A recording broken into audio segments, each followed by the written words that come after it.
नमस्कार साथियों, गौरव ज्ञान धारा में आप सभी का स्वागत है। लक्ष्य विधि बैच की अंतिम क्लास में आप लोगों का स्वागत करता हूं। ऐसा तो नहीं कहना चाहता, लेकिन यो है कि टावरों अंतिम तो कोनी, पर जनसंख्या वाला टॉपिक विश्व के जीके में सेकंड ग्रेड का जो सिलेबस है उसके अंदर अंतिम है। हालांकि इसको भी अपन ने दो भागों में डिवाइड कर दिया है ताकि टुकड़ों में बांटकर सीखने से जल्दी याद हो जाता है, चीजें आसान हो जाती है। ठीक है, तो आज की ये क्लास है, पर एक क्लास कल और देंगे आप लोगों को, तब हो जाएगी अपने ये विश्व ज्योग्राफी कंप्लीट। फिर इंडियन ज्योग्राफी पढ़ लेंगे। देखो यूं तो दुनिया वास्ते तो आज छुट्टी है महावीर जयंती की, है ना, और फाइनेंशियल ईयर का भी अंतिम दिन है, बहुत सारे काम होते हैं सभी के। आपके पढ़े तो पढ़ने रो है, मन ध्यान है, लेकिन माने दूजा भी देखना पड़े सारे। तो लेकिन फिर भी जो है मैंने कहा क्लास तो आज तो मिस तो नहीं करनी भैया, देनी तो देनी है आज क्लास। ठीक है, जनसंख्या वितरण जो है इनको समझा देते हैं बढ़िया तरीके से। अगली क्लास में और चीजें याद कराएंगे, आज की क्लास में भी याद करवाते हैं, ताकि ये विश्व जीके वाला जो आप लोगों के देखना, ये यूट्यूब पे बहुत कम क्लासें मिलेगी आप लोगों को कि सेकंड ग्रेड की कोई विश्व जीके, जो जीके के अंदर विश्व वाला पोर्शन है वो पढ़ाए, और वो भी डेस्क्रिप्टिव पढ़ाए कि भैया ले आओ नोट्स बना लो और उसके अनुसार पढ़ लो, याद कर लो। ऑब्जेक्टिव तो सभी आते हैं, हाँ बताओ इसमें से क्या उत्तर है, ये है, फलान जी का क्या उत्तर है, ये है, ढिकण जी का ये है। थ्योरी क्लास है भैया, थ्योरी क्लास अगर सब जना यूट्यूब में कराने लगा तो कोर्स क्या बिकी है। तो ये तो भाई इसके लिए तो 56 इंच का सीना चाहिए। ठीक है, चलो तारीफ बहुत हो गई, करते हैं क्लास की शुरुआत। तो हाँ भाई, आज अपन पढ़ने वाले हैं जनसंख्या वितरण और प्रभाव, विश्व की जनसंख्या के बारे में। कैसे सवाल आते हैं, कैसे आप लोगों से पूछे जाएंगे, कैसे आप लोगों को करने हैं, सभी चीजों के लिए निश्चिंत रहें। चलते हैं पहली स्लाइड की तरफ। सबसे पहले देख रहे हैं कि वितरण क्या क्या है। ठीक टावरो, आंख कान और नाक खुले हुए, नाक तो भले ही बंद रखे तो भी चल जी, बाकी सांस लेने के लिए खुला रखना, बाकी आंख और कान खुले हुए रहने चाहिए। जो मैं बोल रहा हूं वो सुन लेना, समझ लेना, पार हो जाओगे।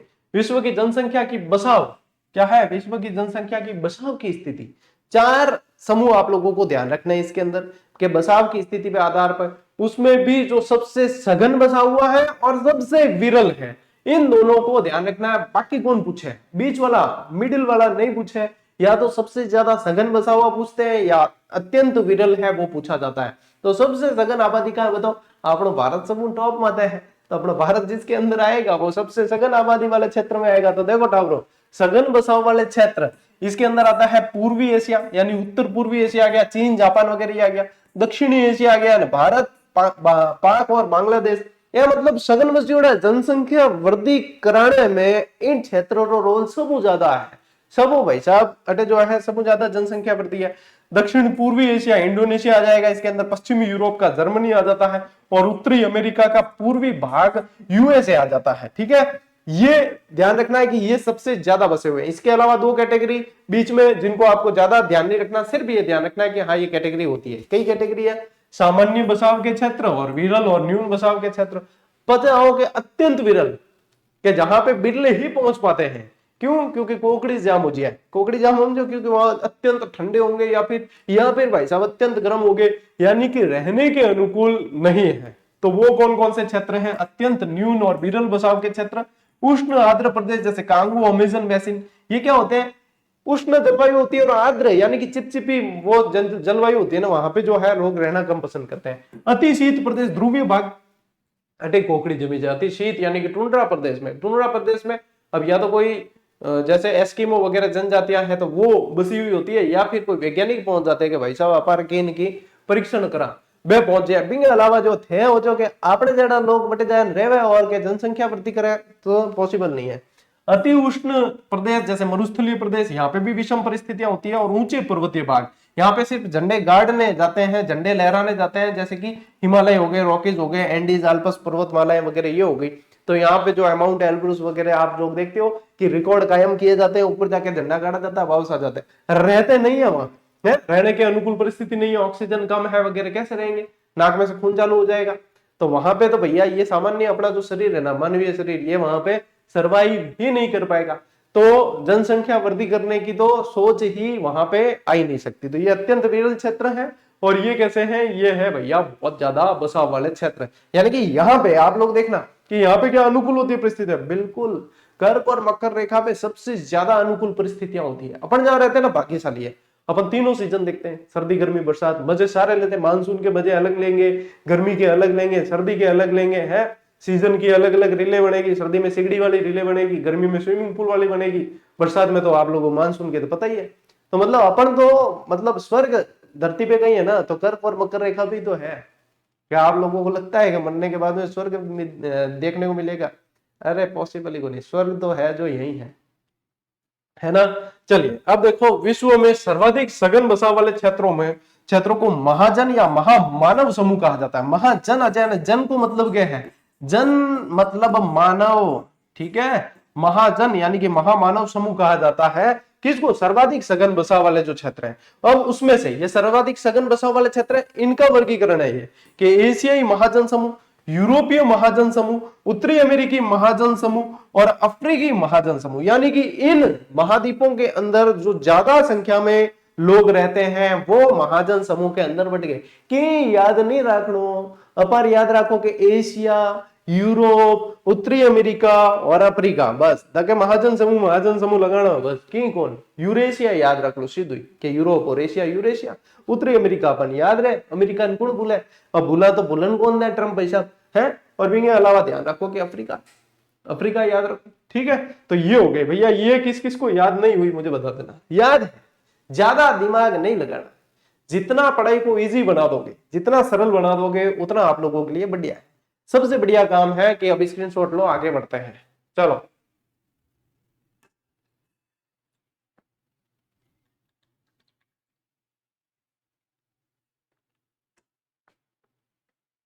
देखो, एशियाई महाजन समूह। अब ये एशियाई महाजन समूह की बात हो रही है, यानी कि अपनी बात हो रही है।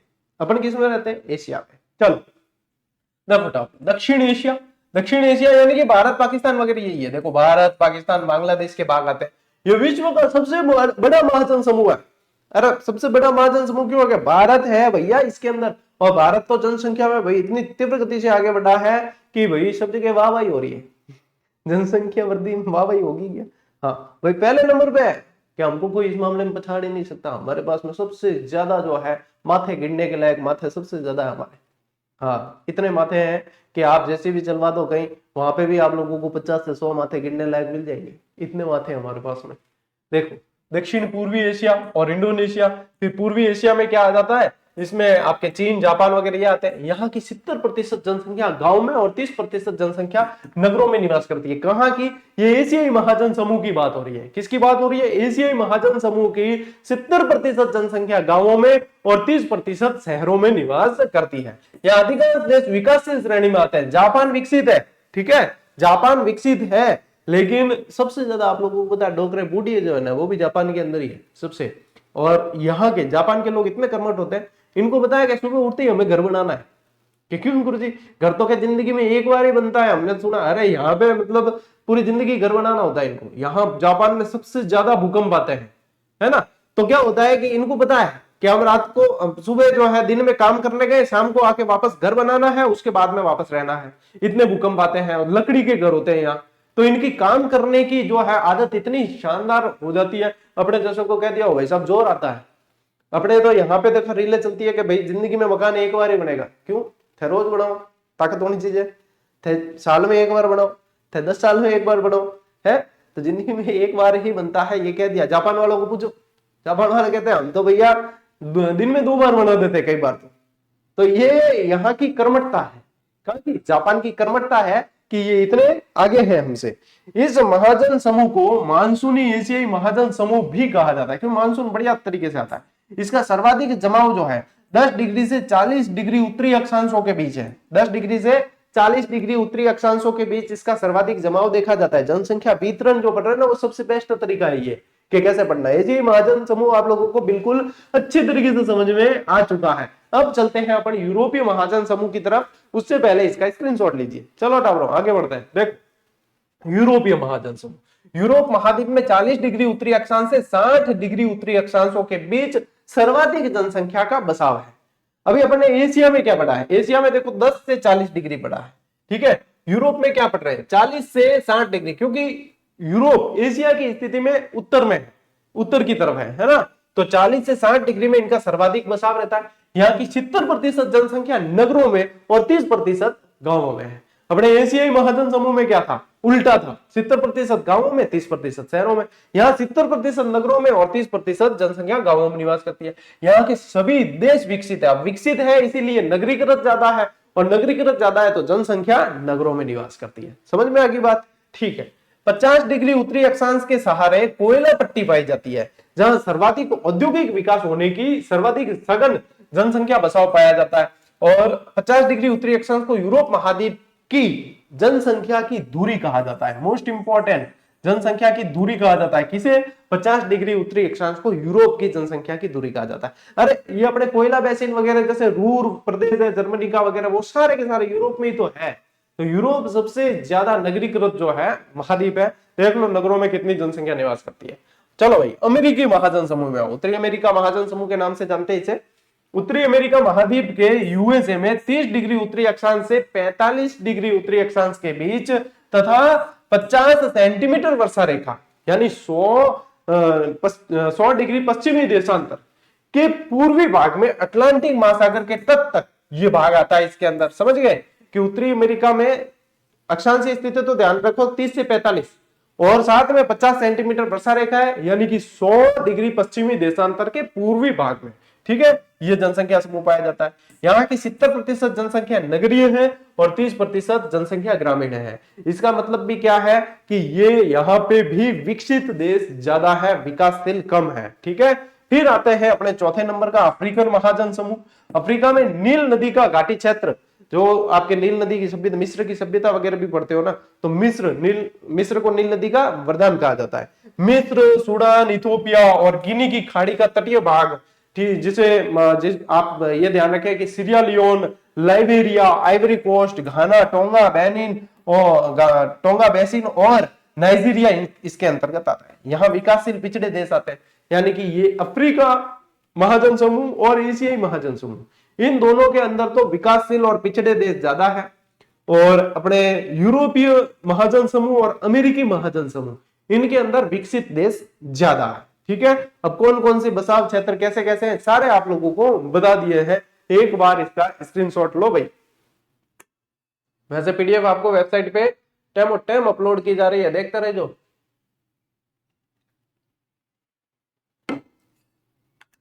चलो हटाओ, देखो विश्व में जनसंख्या वितरण को प्रभावित करने वाले कारक। अब ये पढ़ते हैं कि जनसंख्या वितरण को प्रभावित कौन से कारक करते हैं। ये बहुत अच्छे से समझ में आ जाएगा क्योंकि प्रैक्टिकल चीजें हैं। ये कैसी है? प्रैक्टिकल चीजें जो अच्छे से समझ में आ जाएगी आपके। सबसे पहली चीज प्राकृतिक कारण, आर्थिक कारण और सामाजिक और सांस्कृतिक। ठीक है, अब प्राकृतिक या भौतिक कारक क्या है? उच्चावच और स्थलाकृति, जैसे कि पर्वत, पठार, मैदान, ये नदियां वगैरह, ये सारे जो चीजें आती है ये उच्चावच के अंदर आ जाती है। अपन राजस्थान के भौतिक प्रदेश पढ़ते हैं ना 4 भागों में बांट के, तो वो उच्चावच के आधार पे बांटते हैं। अपन ने महासागरीय नीतल के वर्गीकरण पढ़े थे, वो भी उच्चावच के आधार पे पढ़े थे। तो ये ध्यान रखना है। पठार और पर्वतीय भागों की अपेक्षा मैदानी भागों में जनसंख्या का सघन वितरण पाया जाता है। कारण क्या है कि पठार और पर्वतीय भाग जो होते हैं दुर्गम होते हैं, है ना, वहां पे इतनी सुविधाएं नहीं है। मैदान कैसे होते हैं? समतल होते हैं। प्लस मैदान कहाँ होंगे? जहां नदियां होगी, नदियों के मैदान होते हैं, तो वहां पे क्या है? पानी मिल जाता है। पानी जहां आ गया समझ लो जैव विविधता ज्यादा है, सभी तरह के संसाधन उपलब्ध हो जाएंगे। पानी से सारी चीजें हो जाती फिर तो सभी तरह के संसाधन उपलब्ध हो जाएंगे। बस यही है। जलवायु उष्ण, शीतोष्ण और शीत कटिबंधीय जलवायु यहाँ पे पाई जाती है। और उष्ण और शीत कटिबंध की जलवायु की अपेक्षा शीतोष्ण कटिबंधीय जलवायु मानव बसाव के लिए सबसे उपयुक्त होती है, जिसके अंदर क्या मिक्सर हो गया एक तरीके से। जैसे प्राचीन समय में भूमध्य सागर के आसपास सुखद जलवायु के प्रभाव से सघन जनसंख्या का बसाव हो गया था। जलवायु ऐसी होनी चाहिए जहां पे अपन रहते हैं ना, अपने को सारे सीजन देखने को मिलती है, तो यहाँ पे जनसंख्या के अनुकूल है चीजें सारी की सारी। फिर जल की उपलब्धता भी प्रभावित करती है। विश्व में नदी घाटी क्षेत्रों में अधिक जनसंख्या का बसाव हुआ है क्योंकि जल की उपलब्धता आसानी से हो जाती है। यही चीज समझाई मैंने आप लोगों को। फिर मृदा की उपयोगिता देखो, उपजाऊ और अनुपजाऊ, ये भी प्रभावित करेगी। उपजाऊ मृदा होगी वहां क्या होगा? फसलें अच्छी होगी, सारी चीजें जो है संपन्नता होगी, है ना। अनुपजाऊ है, अब मान लो कि आप वहां रह रहे हो और बंजर भूमि है, कुछ भी पैदावार नहीं हो रही, कुछ भी नहीं हो रही, तो भैया खाओगे है और खरीदोगे कितना? आखिर में वहां पे उपज नहीं होगी तो कोई मतलब नहीं है। तो मृदा की उपजाऊता बहुत प्रभावित करती है। तो देखो उपजाऊ नदी घाटियों के मैदानी भागों में सघन जनसंख्या का बसाव देखा जाता है, जैसे कि गंगा ब्रह्मपुत्र नदी का मैदान है, हांगो नदी का मैदान है। ठीक है, तो ये जो है सघन जनसंख्या के बचाव के सिम्टम्स है। सिम्टम्स कह सकते हैं क्या अपन के गुरुजी? सिम्टम्स तो बीमारी के लक्षण होते हैं, वो है। तो आप कारक कह देना, ठीक है, फैक्टर कह सकते हो आप कि ये सघन के लिए प्राकृतिक भौतिक कारक है, ठीक है। चलिए, नेचुरल या फिजिकल फैक्टर कह सकते हो आप, ठीक डाउरो, आगे बढ़ा। ओके, आर्थिक कारक देखिए, खनिज। विश्व में भौतिक दशाओं के विपरीत होने के बाद भी आर्थिक क्रियाओं से सघन जनसंख्या का बचाव हो जाता है। मान लो कि कहीं सोने की खान है और आपको पता है कि यहाँ से भाई हम जो है डेली सोना निकाल के बेच सकते हैं, तो सोना निकालने से क्या होगा? सोना भाई महंगी धातु है, वो बिकेगी, पैसा आएगा, पैसा आएगा तो आप बाहर से भी चीजें खरीद के वहां पे भी जीवन यापन कर सकते हो, लेकिन रहोगे वहां क्या? सोना तो हम ही निकालेंगे। वैसे के वैसे खनिज की उपलब्धता जहां पे ज्यादा होती है वहां लोग बस जाते हैं, चाहे भले दुर्गम है फिर भी लोग बसते हैं। क्यों? क्योंकि खनिज निकालते हैं तो इनकम होगी, इनकम होने से वो सुख सुविधाएं वैसे ही कर लेते हैं, तो ये भी एक कारक है। जैसे ग्रेट विक्टोरिया मरुस्थल में कालगोटी और फूलगाड़ी सोने की खान होने से जनसंख्या का बसाव अधिक पाया जाता है। तो जो मैं उदाहरण दे रहा हूं वही चीजें यहाँ पे नोट्स मेकिंग पैटर्न पे स्लाइड पे आप लोगों को देखने को मिल रही है। यही चीजें सही तरीके से दिमाग में तो यही बैठेगी, याद करने की जरूरत नहीं है, रट्टा मारना ही मत, रट्टा मारना नहीं है। सॉरी। औद्योगिकीकरण, उद्योगों के विकास से नए रोजगार के अवसरों का सृजन होने से जनसंख्या का बसाव सघन हो जाता है। उद्योग ज्यादा होंगे तो वही बात है, वो खनन वाली बात हो गई। उद्योग है तो यानी कि फिर वही पैसा चलने लगेगा, पैसा चलने लगेगा तो फिर संपन्नता आने लगेगी, संपन्नता आने लगेगी तो बस वहां पे बसाव हो जाएगा। ये चीज है। नगरीकरण, देखो नगरों के विकास से उच्च शिक्षा, उच्च चिकित्सा, मनोरंजन के साधन, व्यापारिक गतिविधियों का विकास और रोजगार के अवसर अधिक होने से जनसंख्या बसाव सघन हो जाता है। मैं तो कहूँ आजकल धन जनसंख्या बचाव करने न करे 5G टॉवर लगा दो, नेटवर्क बहुत बढ़िया पकड़ना चाहिए, बटे भी लोग बच जाइए आजकल। इतनी मतलब वो है इंटरनेट रो चस्को, इंटरनेट रे इतनी मतलब इसको कह सकते हैं कि एडिक्ट हो गए हैं लोग इंटरनेट के, कि इंटरनेट के लिए कहीं भी जा सकते हैं। और जहां पे भाई साहब कभी किसी गांव में चले गए, दूर दराज क्षेत्र में, और उन्हें इंटरनेट की फैसिलिटी नहीं मिली ना, तो उनके लिए मरण हो जाता है। यूं लगे कि कोई टूपो दे दियो। अरे मेरे हाथे भी हो जाए कई बार कंडीशन, कोई अर्जेंट काम आ जाए, अटक जाए, इंटरनेट की इतनी ज्यादा अब जो है आदत पड़ गई और जरूरत भी होगी। तो मैं तो कह रहा हूँ जनसंख्या के बचाव के लिए अपन ये कारक पढ़ रहे हैं ना, इसके अंदर एक कारक ये भी डाल देना चाहिए कि जहां पे नेटवर्क की उपलब्धता ज्यादा है वहां पे भी जनसंख्या का बचाव आपको ज्यादा देखने को मिलेगा। नहीं विश्वास तो एक 5G टॉवर लगा के देख लो दुर्गम क्षेत्र पे, वहां पे लोग आप लोगों को देखेंगे कि लोग बस गए आसपास। देख लेना ये चीजें, इंटरनेट के इतने जो एडिक्ट हो चुके हैं लोग सारे के सारे। देखो सामाजिक और सांस्कृतिक कारक, विश्व में विभिन्न धर्म समुदाय के लोगों में सामाजिक रीति रिवाज, परंपराएं, संस्कृति का भिन्न भिन्न स्वरूप देखा जाता है, जिससे जनसंख्या वितरण भी प्रभावित होती है। जो देखा जाता है सामाजिक परंपरा है तो वो उसको निर्वहन करने के लिए वहां पे बसते हैं। चलिए ये लीजिए आप लोग स्क्रीनशॉट, सामाजिक और सांस्कृतिक कारक भी अपन ने पढ़े हैं, फिर आगे बढ़ते हैं। देखो भाई अब आते हैं विश्व में जनसंख्या। विश्व में जनसंख्या पढ़ते हैं, फिर थोड़ी सी भारत की विश्व के संदर्भ में जो है थोड़े सी आंकड़े पढ़ लेते हैं कि क्या कैसे है। देखो विश्व में जनसंख्या, संयुक्त राष्ट्र जनसंख्या कोष जिसे यूएनएफपीए कहा जाता है, यूएनएफपीए बार बार आएगा आगे, तो देख लो यूनाइटेड नेशनल पॉपुलेशन फंड इसका पूरा नाम है। बार बार मैं यूएनएफपीए बोलूंगा तो आप लोगों को ये ऑटोमेटिक समझ जाना है, ठीक है।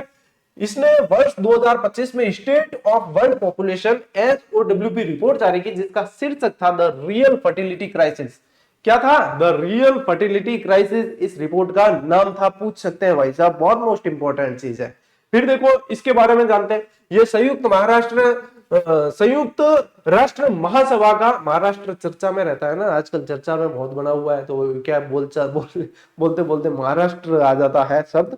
देखो चर्चित शब्द क्या है निकल जाते हैं, तो संयुक्त राष्ट्र महासभा है, संयुक्त महाराष्ट्र मत कर देना, ठीक है। संयुक्त राष्ट्र महासभा का एक सहायक अंग है तथा लैंगिक और प्रजनन स्वास्थ्य एजेंसी के रूप में कार्य करता है, ठीक है, ध्यान रखना। स्थापना इसकी हुई थी 1967 में, एक ट्रस्ट फंड के रूप में की गई थी और वर्ष 1969 में इसका संचालन शुरू हुआ था। स्थापना कब की थी? 67 में, 2 वर्ष बाद में इसका संचालन शुरू कर दिया गया था। वर्ष 1987 में इसका नाम परिवर्तित करके संयुक्त राष्ट्र जनसंख्या कोष कर दिया और मूल संक्षिप्त नाम क्या हो गया? यूएनएफपीए, संयुक्त राष्ट्र जनसंख्या गतिविधियों के लिए एक कोष है, ये बना के रखना है। एक कोष जो है वो बना हुआ होना चाहिए। कोष यानी एक थैलो है, जिम्पया है, ठीक है, यूं समझ लो। कोषाध्यक्ष की नोवे कोई कोष है जहां पे रकम आएगी, पैसे आएंगे, उसमें देखना कोई भी संघ होंगे, ट्रस्ट होंगे तो कोषाध्यक्ष होता है। कोषाध्यक्ष यानी कि कैशियर। ठीक है, चलिए उद्देश्य क्या है? यूएनएफपीए स्वास्थ्य, एसडीजी 3 शिक्षा, एसडीजी 4 लैंगिक समानता, एसडीजी 5 पर सतत विकास लक्ष्यों से निपटने के लिए प्रत्यक्ष रूप से कार्य करता है। वित्त पोषण कहां से होता है? मैं कहूं ना कोष में भाई फंडिंग कटू आए, पया कटू आए, तो देखो यूएनएफपीए पूर्णतया अनुदान करता सरकारों, अंतर सरकारी संगठनों, निजी क्षेत्र और फाउंडेशनों और व्यक्तियों के स्वैच्छिक योगदान द्वारा समर्थित है, न कि संयुक्त राष्ट्र के लिए नियमित बजट द्वारा। इसके लिए कोई नियमित बजट नहीं है, सारी की सारी फंडिंग होती है। ऐसा नहीं है कि इतना बजट भैया पेश हो गया इसके लिए संयुक्त राष्ट्र संघ द्वारा, ऐसी कोई बात नहीं है, फंडिंग होती है सब तरीके से। ठीक है, विश्व जनसंख्या रिपोर्ट की स्थिति देखिए, एनएफपीए का वार्षिक प्रमुख प्रकाशक जो है वो वर्ष 1978 से संचालित किया जा रहा है। यूएनएफपीए समझ लेना, एनएफपीए लिखा दो।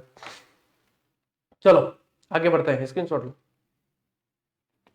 देखो टावर, भारत के आंकड़े आ गए भाई साहब। भारत ने किया है टॉप, भारत ने किया है टॉप। तो टॉप करने की अपन क्या, कोई भी किसी क्षेत्र में टॉप करता है अपन बधाई देते हैं, लेकिन ये ऐसे क्षेत्र में टॉप किया है जहां पे बधाई नहीं दी जा सकती। पता क्यों?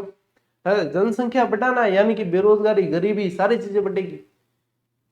खाने को नहीं है दाना, हम वो कहते हैं खाने को नहीं है दाना, अम्मा चली भुनाने, वो वाली चीज है। क्योंकि जितनी ज्यादा जनसंख्या बढ़ेगी ना, उतने लोगों को क्या चाहिए? लोगों को संसाधन चाहिए, लोगों को सुविधाएं चाहिए, लोगों को सब चीजें चाहिए। लेकिन संसाधन उतने ही है, चीजें उतनी की उतनी है, लेकिन खपत ज्यादा हो रही है। दिखती बात है, बेरोजगारी बढ़ेगी, गरीबी बढ़ेगी, सीधी सट गणित है। भारत की देखो 146.39 करोड़ विश्व स्तर पर उच्चतम है भैया जनसंख्या। 2060 के दशक में 170 करोड़ तक पहुंचने की उम्मीद है भाई साहब। 2060 तक थे और मैं तो जीवता ही रहा 2060 तक की कौन व्यापार। ठीक है, देख हाँ बी टाइम भी मैं पढ़ा हूं थाने था टावर पर डिकीन की है, या पोता पोती पढ़ता हुई बी टाइम, तो बाड़े भी मैं बताऊंगे। मैं बी टाइम भी था, दादा ने आने भी पढ़ाया था, जो है पिताजी ने आने भी पढ़ाया कि बी टाइम में पढ़ाया 143 करोड़ ही है, 146 करोड़ ही और 170 करोड़ हो गई है। बी टाइम भी पढ़ा हूं मैं पाची। चीन की जनसंख्या जो है 141.61 करोड़ है। कुल प्रजनन दर क्या बोलते हैं इसको? टोटल फर्टिलिटी रेट बोला जाता है। भारत की कितनी है? 1.9 है, जो 2.1 प्रतिस्थापन स्तर से नीचे है टोटल फर्टिलिटी रेट। राष्ट्रीय स्तर पर प्राप्त प्रतिस्थापन जो है वो 2021 की रिपोर्ट के अनुसार थी। ठीक है, चलिए जनसांख्यिकी विभाजन देखिए। अब 68% कार्यशील आयु वर्ग की जनसंख्या है। कार्यशील आयु वर्ग यानी कि 1564 वर्ग के वर्ष के बीच में कार्यशील माना जाता है, यानी कि कार्य कर सकता है ये वर्ग बहुत अच्छे से। इसके बाद में 64 के बाद में फिर बुजुर्ग की श्रेणी में आ जाते हैं। अब थे तो 60 प्लस सर वरिष्ठ हो गए, उसमें रिटायरमेंट हो जाता है। लेकिन मैं आपको अभी कह रहा हूं कि ये रिटायरमेंट वाली जो एज है ना 60 वर्ष वाली वरिष्ठ नागरिक वाली, ये भी थोड़े समय बाद बढ़ेगी। आप लोग देख लेना 60 से 62 हो सकती है, क्योंकि 60 वर्ष में देखना कई ऐसे लोग रिटायर होते हैं जो लगता है अरे ये तो यंग है बिल्कुल, इनको तो कुछ नहीं। और उनको खुद को जो रिटायर हो जाते हैं वो घर बैठते हैं, उनको खुद को घर बैठना अच्छा नहीं लगता। अरे हम तो काम करते ही अच्छे थे। फिर जो है कई जने वापस जो है ज्वाइन करते हैं अलग अलग सोर्सेज से, या कहीं ना कहीं नौकरी करते, प्राइवेट नौकरियां कर लेते कई, तो फिर बाद में कि घर बैठा अच्छा नहीं लगा, कर ज्यादा बैठा झगड़ा वगड़ा हुआ करे, तो यूं बढ़िया है कि काम करता रहा ठीक रहे, है ना। तो ये चीज है। 68% कार्यशील आयु वर्ग है। युवा जनसंख्या 24% है, 0 से 14 वर्ष। 24% 0 से 14 वर्ष के, 17% है 10 से 9 वर्ष के, और 26% है 10 से 24 वर्ष के। ठीक है, 26% 10 से 24 है, सबसे ज्यादा 10 से 24 वाले। बुजुर्ग यानी 65 प्लस वर्ष वाले बुजुर्ग जो है वो 7% है। कितने? 7। बढ़ने की उम्मीद है इसमें, 7% है लेकिन बढ़ने की उम्मीद है। सबसे ज्यादा विश्व में बुजुर्ग जो है प्रतिशत की दृष्टि से देखें तो वो जापान में निवास करते हैं। देखो जीवन प्रत्याशा यानी कि जीने की जो है आयु, एवरेज एज कितनी है? पुरुषों में 71 वर्ष और महिलाओं में 74। भाई इनके बाद में बुलावा आएगा वहां से। ठीक है, अब तो ऐसा तो है नहीं कि भाई वही है आजकल अपन जिंदा बम लेके घूमते सब, ये गाड़ी घोड़े वगैरह क्या है? जिंदा बम है सारे, है। और आजकल लोगों के अंदर सहन शक्ति कम है, तो किसी को कोई कह दिया तो वो भी पता नहीं कि कब आके वो टिका के चला जाए। तो आजकल तो मतलब मौत तो अनिश्चित है, और ये समझो कि जीने से ज्यादा मरने का खतरा है। तो जीवन प्रत्याशा तो मतलब एक प्राकृतिक नेचुरल मृत्यु के बारे में बताया गया है, कि एक्सीडेंटल के बारे में नहीं बताते। तो प्राकृतिक रूप से जो है भाई साहब अपने 71 साल तक की, पुरुष जो है 71 साल तक की व्यवस्था कर देना, और महिलाएं जो है 74 साल तक की कर देना। ठीक है, इसके बाद में भाई जी रहे हो ना तुम, बोनस है। 80 साल के बाद में देखना पेंशन में भी वृद्धि हो जाती है, यानी कि वो बोनस एज है। तो अपने 70 साल के बाद, 70 साल तो मन नहीं लागे कि अपा जी हुआ है, 70 साल जी जाओगे, देखा जी गया तो मैं पढ़ा हूं था जनसंख्या बाजी। ठीक, तो ये ध्यान रखना। प्रजनन स्वास्थ्य और अपूर्ण आवश्यकताएं क्या है। भारत में लगभग 36% महिलाएं अनिच्छित या अनवांछित गर्भ धारण करती है। बताइए 36% महिलाएं जो है भारत में अनिच्छित या अनवांछित गर्भ धारण करती है, और 30% निम्नलिखित कारणों से वांछित परिवार का आकार प्राप्त नहीं कर पाते, कि इनको परिवार का रूप नहीं मिल पाता है। एक तो वित्तीय बाधाएं आती है 38% के, नौकरी की असुरक्षा होती है 21% लोगों के, और बच्चे की देखभाल की कमी होती है 18% लोगों के। और स्वास्थ्य बाधाएं देखिए कि बांझपन, मात्र देखभाल की खराब पहुंच के कारण। और किशोरावस्था प्रजनन दर कितनी है, 14.1% है। 1000 लड़कियां जो है वो 15 से 19 वर्ष तक, चीन और श्रीलंका सबसे ज्यादा है इसमें।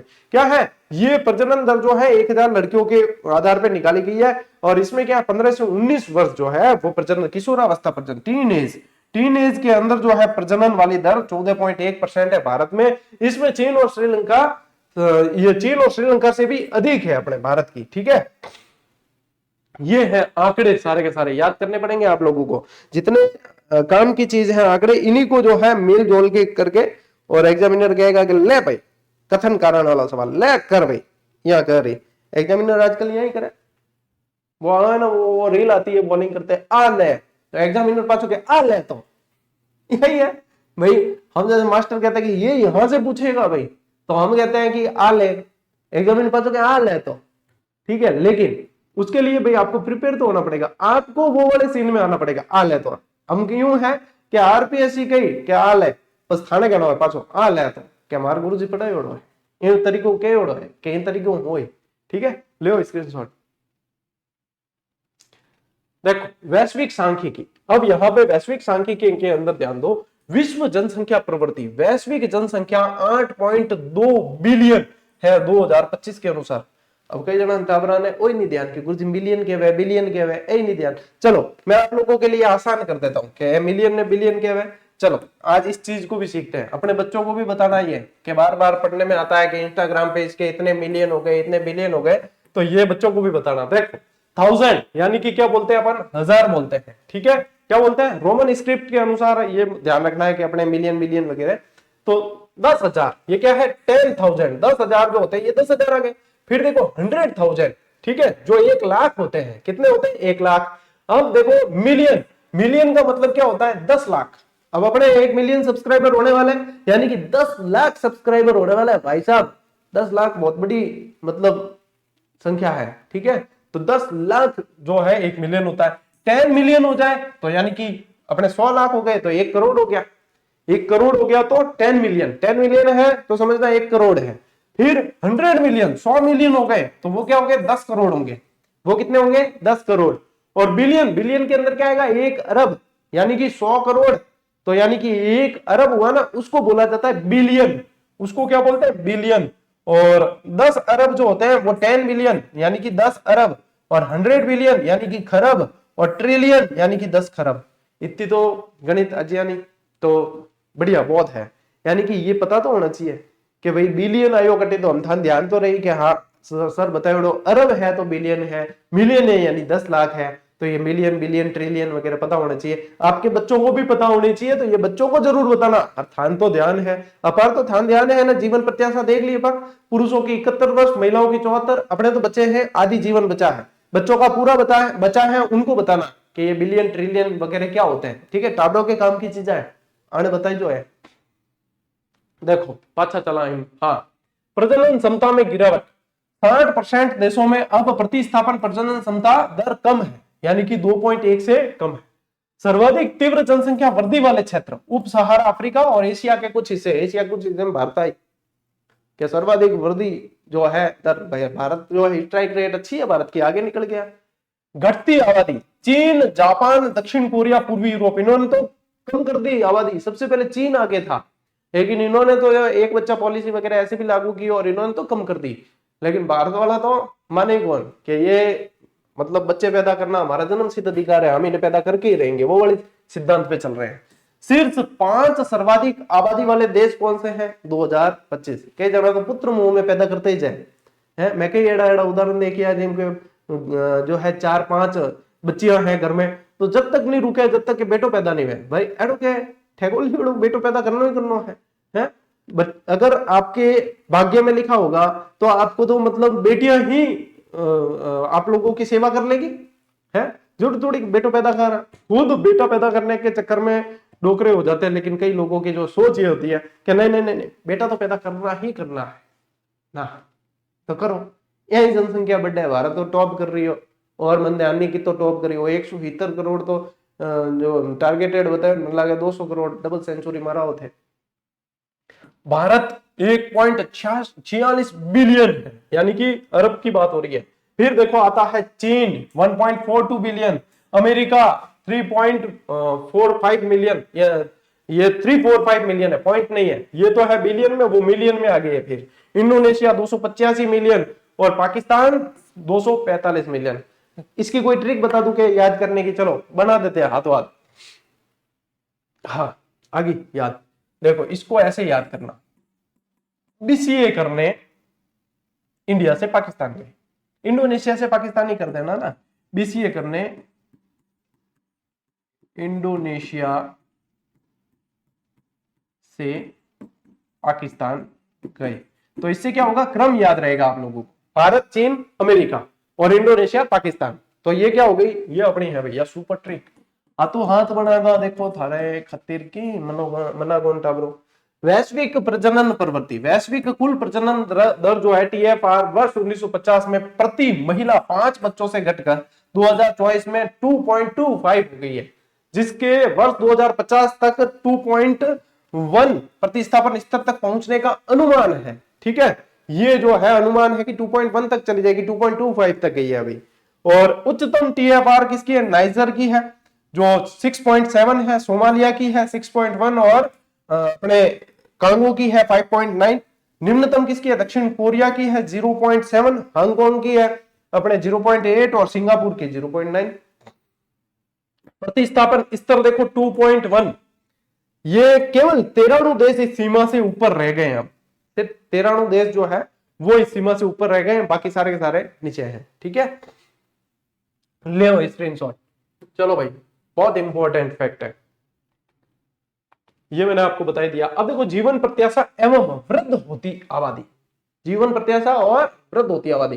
जीवन प्रत्याशा यानी एक एवरेज जीने की आयु है और वृद्ध हो रही है आबादी, उनके आंकड़े पड़ते हैं। देखो वैश्विक जीवन प्रत्याशा 73 वर्ष है, पूरे विश्व की देखी जाए तो आदमी 73 वर्ष जिएगा 2025 के अनुसार, आंकड़ों के अनुसार। उच्चतम किसकी है, जापान में व्यक्ति सबसे ज्यादा जीता है, 84.5 साल एवरेज है कि वहां पे भाई जीते हैं। 84-85 साल के तो डोकरे होंगे वहां।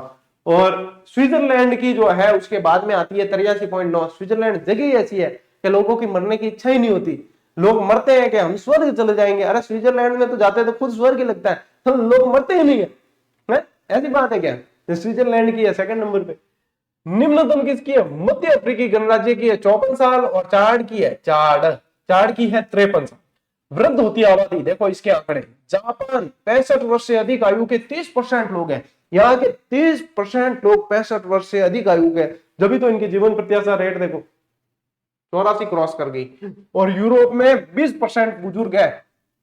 और अपन जो है, अपन यहाँ पे जो है लोगों को ज्ञान देते रहते हैं क्या हमारे भाई बूढ़ियों ने ये का वो का, सबसे ज्यादा बूढ़िया यहाँ है इनके, जापान में और यूरोप में। भारत के अंदर 7% है, केवल 7%, लेकिन तेजी से बढ़ रहे हैं, अब बढ़ रहे हैं।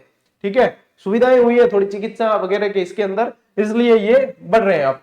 और यहाँ पे ये ध्यान रखना है कि सबसे ज्यादा डोकरे कहाँ रहते हैं, ये 30% लोग रहते हैं जापान के अंदर। विश्व में प्रजनन क्षमता बढ़ाने की नीतियां, जर्मनी में माता पिता को अधिक अवकाश और लाभ दिए जाते हैं। ले नौकरी नहीं लगे ना जर्मनी चला जाए, बट तो छुट्टियां उट्टियां भी देते हैं, प्रजनन क्षमता बढ़ाने के लिए इनको अधिक अवकाश देते हैं, लाभ देते हैं। डेनमार्क 40 वर्ष से कम उम्र की महिलाओं के लिए राज्य द्वारा वित्त पोषित IVF की सुविधा दी जाती है कि आपको खर्चा करने की जरूरत नहीं है, आपको वित्त पोषण भी यहां से देंगे। हंगरी ने हाल ही में IVF क्लिनिकों का राष्ट्रीयकरण किया है पोलैंड 2 से अधिक बच्चे पैदा करने वाले माता पिता को प्रत्येक महीने नकद भुगतान करता है।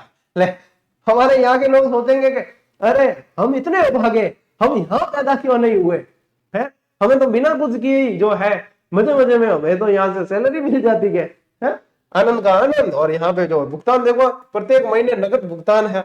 रूस दूसरे बच्चे के जन्म पर माता पिता को एक मुश्त भुगतान करता है। ला बताओ, तो ये विश्व में प्रजनन क्षमता बढ़ाने की नीतियां, यहाँ की जनसंख्या कम है इसलिए, ठीक है, भारत में नहीं है। ते भारत में लागू मत करा दी, जो नहीं तो मन लागे 200 करोड़ भी क्रॉस करा दे थे। ले स्क्रीनशॉट। और इसी के साथ में आज की ये क्लास हंसते खेलते कूदते पूरी हो गई है, और एक क्लास और आएगी जनसंख्या वाली, और उम्मीद कर रहा हूं कि काफी इंटरेस्टिंग आप लोगों की ये क्लास रही होगी और याद करने में आसानी हो जाएगी। सबसे मेन चीज इसके अंदर जो याद करने वाली थी वो है उन 5 देशों के क्रम जो जनसंख्या अधिक से कम की ओर है, ठीक है। तो ये अच्छे से याद करो, पढ़ो, और इन क्लासेस को अपने सभी साथियों तक शेयर करो और शांति काल का लाभ उठा लो, नौकरी लग जाओगे। बाकी आज एक आरपीएससी टॉपर का स्कूल व्याख्याता का वीडियो शूट किया है, ठीक है, तो ये कल आप लोगों को देखने को मिलेगा, जिन्होंने पूरे राजस्थान में एमबीसी में 2nd रैंक प्राप्त की है और पूरे ऑल राजस्थान में 49th रैंक है, और इतने गरीब परिवार से आते हैं, पशुपालक परिवार से आते हैं। आप वो इंटरव्यू देखना जरूर, क्योंकि इससे आप लोगों को वास्तविक प्रेरणा और ऊर्जा मिलेगी, ठीक है। तो अभी जैसे अभी ये क्लास शूट करने के बाद में मैं उनका वो बातचीत पे पॉडकास्ट शूट करने वाला हूँ। आप लोगों को ये क्लास तो शाम को 8 बजे मिल रही है आज 31 मार्च को, और वो पॉडकास्ट मिलेगा कल मिलेगा आप लोगों को, ठीक है। उसे जरूर देखना, उसको गौरव ज्ञान धारा चैनल पे ही पब्लिक करेंगे। शूट अपने बातचीत वाले पॉडकास्ट सेटअप में करेंगे, पब्लिक जो है, क्योंकि वो मोटिवेशनल स्टोरी है, वो प्रेरणा है कई लोगों की कि कैसे सिलेक्शन लिया, क्या पढ़ा क्या नहीं, उसको गौरव ज्ञान धारा पे अपन जो है पब्लिक करेंगे। देखना जरूर उसे, क्योंकि बहुत सारी चीजें सीखने को मिलेगी, प्रेरणा तो जरूरी है ना। चलिए अपन मिलते हैं अगली क्लास में, अगले सेशन में, तब तक के लिए राम राम, जय हिंद।